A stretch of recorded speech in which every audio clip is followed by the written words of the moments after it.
Eh bien, peut-être un favori pour la victoire d'étape lâché, Laurent Belay. N'y faut rien. C'est gentil, Thierry, pardon. Il fait pas de vélo, le Thierry, hein, on voit bien. Il vient du foot, le Thierry, on voit bien, on voit bien. Chute, chute, un coureur, Patrick. Un coureur est tombé dans le ravin, Patrick. Sur notre gauche, un coureur est tombé. Un coureur est tombé, il s'agit d'un coureur. Attendez, je vais regarder descendre dans le dos. Oui, je vais attendre. Je regarde bien avec ce douleur. Avec l'attaquant de Michelek, là, c'est Nibali, le premier à sauter dans sa roue. Michelek juste derrière. Et Alberto Contador qui vient de partir. Lance Armstrong est lâché. Lance Armstrong est lâché. Et il est littéralement à pied, comme on dit, dans les milieux cyclistes, alors que tout le monde le passe. Bonsoir tout le monde, les commissaires de course en intersaison 2019-2020, quand il n'y a plus du cyclisme, il y en a encore. Alors, pour cette émission, eh bien, c'est une série, on va parler des équipes françaises de 2020. Et on va commencer aujourd'hui par la team Arkea Samsic. Alors, avec moi, pour en parler, il y a Greg. Bonsoir Greg. Salut tout le monde. Mathieu également. Bonsoir Mathieu. Bonsoir tout le monde. Et enfin Charles. Bonsoir Charles. Salut Ben et bonsoir à tous. Alors, Arkea Samsic, c'est une équipe qui déçoit pas mal ces derniers temps, qui a un peu raté le recrutement de l'an dernier, on se rappelle de Greipel, on va y revenir, et qui, pour la saison 2020, a recruté pas moins de 12 coureurs, avec des noms ronflants: Nairo Quintana, Nasser Bouhanni, Diego Rosa, Maclay qui revient au Bercail, Thomas Bouda, Winner Anaconda, etc. etc. On va voir ce qu'on peut attendre de cette équipe qui, Charles, fait plus World Tour que presque certaines World Tour. Ouais, c'est vrai que quand on voit l'effectif sur le papier, ça fait plus World Tour que certaines formations, comme Dimension Data ou comme on a vu Katyusha cette année. Donc la question qu'on voulait se poser, c'est ce que la mayonnaise peut prendre. Emmanuel Hubert nous a habitués malheureusement à prendre des mecs qui faisaient pas forcément l'affaire, on va dire, mais après, je sais pas, on a vu que Maclay, tu vois, par exemple, a gagné en Chine, il n'avait pas gagné depuis un moment. Rossa revient à un bon niveau, donc je sais pas ce que les gars en pensent, mais on peut peut-être espérer quelque chose de très bien pour Arkea l'an prochain. Mathieu, une équipe qui est armée pour briller sur tous les terrains. Oui, exactement. Ils ont recruté des sprinteurs, ils ont recruté des grimpeurs, des gens qui peuvent jouer le général sur les courses d'une semaine et sur les grands tours, avec Quintana bien sûr. Après, effectivement, c'est plutôt tous des coureurs qui étaient sur le déclin, on va dire. Enfin, Bouhanni, voilà, ça fait maintenant 2 ans depuis sa grosse chute qu'il n'a pas fait grand-chose. Diego Rosa, depuis qu'il a été chez Sky Ineos, on l'a pas trop vu non plus. Maclay, voilà, il a gagné en Chine, mais ça faisait un moment qu'on l'avait pas vu non plus. Quintana, il a plutôt déçu sur ses dernières années, ces derniers grands tours qu'il a fait. Donc, est-ce que la mayonnaise va prendre? Est-ce qu'ils vont performer l'année prochaine? L'année prochaine, c'est la grande question. Après, il y a une certaine logique autour de Quintana avec 2 autres Colombiens qui ont été recrutés pour l'épauler et qui se sentent à l'aise. Donc, moi, Quintana, je pense qu'il fera des top 10 sur les courses d'une semaine, qui se montrera sur le Tour de France. Je ne sais pas trop à quel niveau, parce que bon, face à la Ineos et face à la Jumbo, ça risque quand même d'être assez difficile pour Arkea de vraiment jouer la gagne, on va dire. Mais pourquoi pas un top 10 sur le Tour de France, voire un top 5. Ça va, Greg, soulager grandement également Warren Barguil, sur qui tout reposait. Oui, c'est ce que j'avais envie de dire, c'est que jusqu'à présent, c'est vrai, le coureur phare d'Arkea, c'était Warren Barguil, sur qui peut-être beaucoup de choses reposaient. C'est-à-dire, il n'y a quasiment que lui qu'on regardait. Le reste de l'effectif, il y avait des coureurs qui ont déçu, comme Greipel, qui était l'autre grand coureur de cette année. Plus globalement, après, il y a quelques jeunes intéressants, comme Rousseau ou Gébert. Peut-être qu'on y reviendra dessus, mais c'est vrai qu'à mon avis, celui à qui ça va faire un bien fou, que maintenant, on regarde beaucoup Quintana aussi. On regardera aussi les résultats de Bouhanni, notamment, enfin, je parle aussi médiatiquement. Je pense, et on sait qu'en plus, Barguil, dès qu'on dit quelque chose sur lui, que ce soit sur les réseaux, dans la presse, etc., il a tendance à le prendre très à cœur. Et je pense que ça lui enlèvera un peu de pression et ça lui fera du bien. Et je suis assez curieux de connaître leur calendrier et comment Arkea va gérer justement ce calendrier. Sur quelles vont être les courses de Barguil, de Quintana, est-ce qu'on les verra ensemble sur le Tour, etc., etc. Surtout que Charles, lorsqu'on parle du recrutement de Arkea, on a tendance à focaliser uniquement sur Nairo Quintana et sa garde rapprochée. Cependant, on peut dire qu'Arkea n'a pas fait l'erreur de se focaliser uniquement sur les grands tours. On a recruté plusieurs coureurs, je pense par exemple à un Christophe Knopp, je ne sais pas si ça se prononce comme ça, des coureurs qui peuvent briller sur tous les terrains, et notamment, vu qu'on sait que les victoires se jouent souvent en sprint, récupérer Dan Maclay, Thomas Bouda et Nasser Bouhanni, à voir s'ils seront complémentaires, mais ça permet également de jouer sur 3 fronts avec un sprinter qui peut gagner.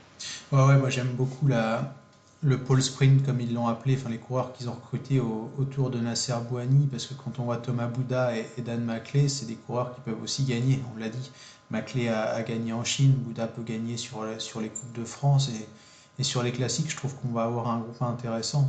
D'ailleurs, j'aimerais aborder un point, c'est la question qui nous a tous occupés ces dernières semaines, c'est les points UCI pour les équipes Conti Pro. Et quand on voit des mecs comme Bouhanni, Maclay, Rosa, Quintana, Barguil, etc., pour moi, c'est des gars qui sont taillés pour faire des points. Parce que Quintana, on peut parler de fail ou on peut être déçu de cette année. Il y a souvent du Quintana bashing. Mais quand on se contente vraiment que des faits, Quintana, c'est 3 victoires, mais c'est 2e de Paris-Nice, 4e du Tour de Catalogne, top 10 au Dauphiné, 8e du Tour de France et 4e de la Vuelta. Je pense qu'il y a énormément d'équipes qui aimeraient avoir un coureur de ce calibre-là dans leur effectif. Donc, si on aborde un peu cette vision aussi des points, je pense qu'ils sont vraiment très très bien armés en vue de la saison prochaine, quoi. Mathieu, tu parlais de coureurs qui pouvaient être peut-être un peu sur le déclin. Est-ce qu'on peut parler tout de même, un point positif, qu'on va avoir beaucoup de coureurs revanchards par rapport à leurs précédentes équipes, par rapport à leur précédente situation? Ah oui, ça c'est sûr il y en a beaucoup de revanchards, effectivement. Je pense que sur le premier sprint qu'il disputera, si Bouhanni est opposé à Viviani, il aura à cœur de terminer devant. Moi, j'espère personnellement qu'il terminera devant. Bon, c'est pareil pour Rossa. Je pense que Rossa aussi, il est revanchard après 3 ans dans l'ombre, on va dire, chez Ineos où on l'a pas beaucoup vu. Rossa, il peut faire mal aussi en revenant sur les courses d'un jour. Après, je ne sais pas non plus quel sera son calendrier, sur quoi il sera aligné exactement. Mais c'est un coureur qui va, je pense, scorer beaucoup de points, surtout si Arkea l'aligne sur des courses type Coupe de France. À mon avis, il peut facilement gagner. Rossa, d'ailleurs, dont l'annonce du contrat semble l'avoir surmotivé, puisqu'il a fait une très bonne fin de saison, avec plusieurs places d'honneur, mais surtout seconde place au Mémorial Marco Pantani et la 3e place au Tour de Guangxi. Mais Rosa, il faudra voir son programme, comme l'a dit Mathieu, mais si tu l'emmènes sur des épreuves comme le Tour La Provence, même sur des courses d'un jour comme Paris-Camembert ou des courses par étapes françaises un peu difficiles, il peut faire très mal à tout le monde. S'il a le même niveau que celui qu'il a affiché là en fin de saison, je pense que ça fera du point. Ouais. Maintenant, la question, messieurs, c'est ça fait plusieurs années que cette équipe déçoit quand même. Le recrutement d'André Greipel n'y a rien fait, mais cette fois-ci, Greipel était seul. Là, quand même, il y a pas mal de coureurs qui viennent d'arriver. Est-ce qu'Emmanuel Hubert est capable de gérer un tel effectif? Je ne sais pas qui veut prendre la parole. Ouais, c'est la question piège. Je pense qu'il faudra gagner très tôt. Pour Arkea, ça va être ça pour moi la clé l'an prochain, parce qu'on sait qu'ils ont tendance à pas beaucoup gagner. C'est une équipe qui est quand même un peu dans le doute depuis 2 saisons. Il ne faudrait pas laisser passer mars, avril sans avoir des bons résultats au compteur. Je ne sais pas si vous êtes d'accord, les gars. Mais... Après, là où ils prennent quand même moins de risques que l'année dernière où c'était un peu tout pour Greipel au sprint. Là, on a dit, il y a Bouhanni, Maclay, Bouda, même c'est Bram Velten qui quand même qui a que 22 ans, qui est plutôt un bon coureur. Alors peut-être qu'il sera un peu plus équipé cette année, mais il y a quand même des possibilités de faire de belles places sur les Coupes de France. Donc quand même, il y a beaucoup moins de risques de se louper que l'année dernière où tu n'as que Greipel. Et si jamais Greipel n'est pas bien, ou s'il n'est pas dans le lot, ou c'est pas son jour, c'était foutu. Là, vraiment, il y a quand même moins de chances de se louper. Vu le choix, il y aura toujours, sur les 4, ils vont pas être alignés forcément ensemble. Mais il faut forcément faire de belles places, parce qu'il y a le nombre, et là, voilà, il y aura un plan B au cas où. D'ailleurs, Mathieu, l'équipe va commencer tôt la saison autour de San Juan. Oui, ils partent dès le 26 février, ils sont à San Juan. Janvier. 26 janvier, oui, pardon. Ils partent à San Juan et ensuite ils font le Tour Colombia 2.1 là. Et donc à San Juan, donc bien entendu, c'est les Colombiens qui sont annoncés. Donc après, je ne sais pas qui complétera l'équipe, mais probablement ils vont probablement mettre un ou deux sprinters pour les accompagner, plus quelques équipiers. Ce sera sûrement la même équipe sur les deux courses. Donc ce sera l'occasion de briller immédiatement. Donc pourquoi pas de ramener quelques victoires d'Amérique du Sud tout de suite pour c'est Anacona qui défend son titre. En plus, ouais. Oui, en plus. Effectivement. Donc, ça reste une équipe française, Charles. Est-ce que tu vois certains jeunes Français qui pourraient percer dans cette équipe, puisque finalement l'ossature qui reste de l'année dernière, donc je ne parle pas des jeunes, risque de beaucoup jouer les équipiers, Barguil mis à part. Peut-être Igebert également, mais par exemple les Benoît Jarrière, Romain Leroux, Laurent Pichon, etc., ça risque d'être surtout utilisé à rouler. Je pense, ouais. Mais ça peut peut-être d'ailleurs les libérer parce qu'ils avaient une certaine pression les dernières années, parce que vous l'avez très bien dit, l'effectif était assez faible. Donc peut-être que là, ils courront peut-être un peu plus libérés, entre guillemets, je sais pas ça. Alors, la pression sera plus sur eux, oui, ça c'est sûr et certain qu'eux, ils n'auront plus la pression des résultats, ils sauront accompagner leur leader jusqu'au bout et c'est tout, entre guillemets, c'est déjà pas mal, mais ils n'auront plus la pression de faire des passes. Ouais. Mais pour revenir à ta question, du coup, Ben, moi j'espère pas mal d'Elie Gébert. J'ai l'impression qu'il franchit les caps petit à petit tous les ans. Il a que 24 ans, donc pourquoi pas le voir bénéficier de l'expérience de mecs comme Quintana, justement, ou comme Diego Rosa pour encore franchir un petit palier. Après, il faut avoir les Grondins et les Nouvelles, quoi. Très jeune, 19 et 20 ans. Mais là, c'est pareil, expérience, tu vois, s'ils sont auprès de Barguil, de Quintana, etc., ça peut aider à grandir assez vite, je pense. C'est sûr que dans le peloton, ils vont être plus respectés aussi avec ces gens-là dans l'équipe. L'équipe Arkea va réellement compter, et elle va pouvoir s'imposer dans le peloton. On sait que c'est important aussi. Et... Peut-être un peu moins sur les Flandriennes. Ils ont pris justement 2 coureurs belges. Ouais, mais... Pour un peu peser. Oui, pour peser, mais je veux dire... si on devait donner un point faible à cette équipe, ça serait les Flandriennes, je pense. Oui, clairement, ouais. Surtout que l'année dernière, c'est que là où Greipel a fait quelques top 10. Mais après, donc, il était urgent, voilà, ils ont pris 2 coureurs, de 25 ans, 2 coureurs belges, leur petite expérience qui seront présents. Mais c'est vrai que c'est peut-être, oui, tu as raison, leur point faible. Mais après, ils ont des bons sprinters, pourquoi pas, certains vont faire le choix de jouer sur ces classiques-là ou les semi-classiques belges. Ça ne m'étonnerait pas de voir un Thomas Bouda, par exemple. Ouais, même un Nasser Bouhanni, bien emmené on sait qu'il y a pas mal de classiques belges qui jouent aussi au sprint. Il peut tenter, aller gagner une belle course. Un Grand Wevelgem, par exemple. Bon, après, il y a Welten, Swift qui peuvent peut-être y aller. Mais sur les Flandriennes dures, oui, je pense qu'ils vont pas exister. Tour des Flandres 3, etc. Je suis même pas sûr qu'ils candidatent de toute façon. Oui, après, il faut voir quelles invitations ils auront aussi. Bon, ils vont aller sur Paris-Roubaix, forcément, ça t'es quand même un peu obligé. Après, ouais, par rapport aux 2 coureurs belges qu'ils ont, je pense qu'ils vont tenter d'aller sur les classiques flamandes. D'ailleurs, d'autant que s'ils visent la première place continentale l'an prochain, quand tu vas sur le Tour des Flandres tu prends la place de quelqu'un d'autre. Donc même si tu marques peu de points, voire pas, tu empêches, je sais que c'est moi je vais parler comme ça, mais tu empêches certains de marquer. D'ailleurs, la question va se poser aussi pour la Vuelta. Je pense est-ce qu'ils vont vouloir y aller avec Quintana, qui a l'habitude quand même de doubler Tour et Tour d'Espagne. Le souci, ça va être par rapport aux invitations, vu qu'il y a une invitation de moins. Bon, je pense qu'ils peuvent candidater au Giro, mais vu ce que dit Veni, je pense qu'ils n'ont aucune chance. Mais peut-être que sur la Vuelta, ça Ça peut... sera avec Quintana, je pense que c'est quand même largement jouable. Hein.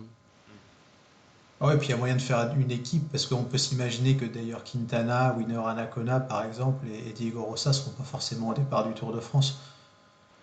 Si on a Enfin, un il y aura. pôle Barguil, Buani, Quintana, peut-être qu'il y aura un peu moins d'équipiers dans ce genre-là, et peut-être qu'ils pourront les préserver pour la Vuelta pour jouer Quintana, quoi. Ah, vu le parcours du Tour, je pense ils vont jouer pour leur leader. Hein. Enfin, moi, Oui. je suis même pas sûr de voir Boigny sur le Tour. Je pense Déjà, pas que on va attendre de voir ce que Bouhanni peut faire sur les premiers mois de la saison, parce Voilà. qu'il part de loin lui aussi. Oui. C'est quand même, à mon avis, la saison, enfin, ou jamais pour Boigny de se relancer, parce que ça, Cofidis est mal terminé, soit au niveau des résultats ou même, enfin, au niveau du relationnel, ça a été très compliqué pour lui. Donc, on lui souhaite vraiment de retrouver le vrai sprinter et même, entre guillemets, même un Boigny en grande forme. Je suis pas sûr est-ce qu'il va faire le choix du Tour de France, de l'aligner sur le Tour de France. Ou la Vuelta, ouais, où il a déjà gagné. Voilà, peut-être c'est plus facile à Vuelta, on est viser la Vuelta que penser directement au Tour. Vu surtout l'effectif qu'ils peuvent aligner sur le Tour et vu le parcours du Tour, qui est quand même un peu compliqué. D'ailleurs, une question, les gars, pour Buani. Est-ce que vous pensez pas que ça pourrait être une bonne idée de l'emmener en Amérique du Sud hors pression, enfin loin de la pression au début d'année pour lui permettre de débuter tranquillement? Moi, je le verrais plus se préparer pour les premières épreuves en France avec un vrai train et plus laisser Maclay, par exemple. Ils peuvent en prendre plusieurs, hein, parce qu'il y a souvent pas mal d'étapes pour les sprinters sur. Donc pourquoi pas, oui. Bon, Oui, c'est- bah, il avait l'habitude les années précédentes, il démarrait souvent soit en Espagne, soit à Dubaï, à Oman. Donc, pourquoi pas en Amérique du Sud pour Bouhanni, effectivement. Messieurs, une dernière question pour clôturer cette présentation, à moins que vous ayez d'autres choses à dire. Quel sera pour vous, alors pas seulement sur le recrutement, sur toute l'équipe, le top et le flop? On commence par Greg. Je pense Ah. le top Barguil. Je vais faire Barguil faire un grand Tour de France. Parce que ça lui enfin, c'est un parcours qui lui correspond vraiment. Il aura pas le poids, enfin, le contre-la-montre va pas l'handicaper. Donc, je vais faire un grand Tour de France. Après, un flop, ben, pour l'instant, c'est bizarre. Je vais être optimiste pour eux, mais difficile à dire. Difficile Charles. de voir un flop dans cette équipe. Ben, en top, je vais mettre Quintana. Je le vois faire une saison un peu comme celle-ci, en fait, avec beaucoup de top 10 sur les épreuves du World Tour. Je pense qu'il aura un calendrier essentiellement World Tour, enfin hors le début de saison. Et en flop, putain, c'est marrant, tu m'aurais posé la question en début d'année, là, je t'en aurais donné une dizaine, mais là, j'en vois pas, tu vois. Enfin, comme Greg, enfin, je vois pas qui peut se planter, parce que si Maclay se plante, par exemple, est-ce que ça serait vraiment un flop? Bah non, parce qu'on n'en attend pas non plus 10 victoires dans l'année, pareil pour Bouddha, donc non, je vois pas. Franchement, je vois pas. Est-ce que Mathieu va réussir à trouver un flop, mais un top, est-ce que tu en as un? Allez, en top, je vais dire Rossa, que je vois bien remporter pas mal de victoires cette année. Et en flop, j'avais envie de dire Maclay, mais effectivement, on n'attend pas grand-chose de lui.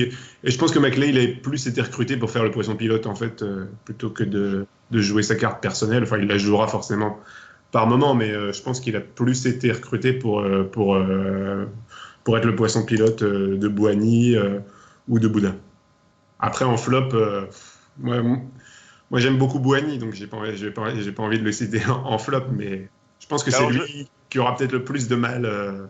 Je vais le en- prendre, Boigny, un possible flop. Parce que bon, il a fait quelques places d'honneur en juin, mais ça fait tellement longtemps qu'il a pas scoré, c'est-à-dire une victoire. Cette chute semble avoir, au-delà de la relation terrible qu'il y a eu avec Vasseur, je ne sais pas quelles ont été les véritables conséquences physiques de cette chute. Donc s'il fallait en citer un, je le citerais à lui, et en top, je dirais Barguil, qui devrait être reboosté par l'équipe qu'il a avec lui. Il a toujours été plus fort qu'il avait un leader avec lui. Donc à voir. Maintenant, c'est vraiment une équipe qui me tarde de voir évoluer sur les mois de 2020. Messieurs, une dernière chose à ajouter ou pas? Non, moi juste dire que je les vois premier du classement Conti Pro l'an prochain. Oui, si ça se passe bien, il n'y aura pas de souci, je pense. Encore faut-il que ça se passe bien. Exactement. Bon, mes réponses dans les mois qui viennent, messieurs. En tous les cas, bonne soirée à tout le monde et à une prochaine émission. Au revoir. Salut tout le monde. Au revoir. Bonsoir.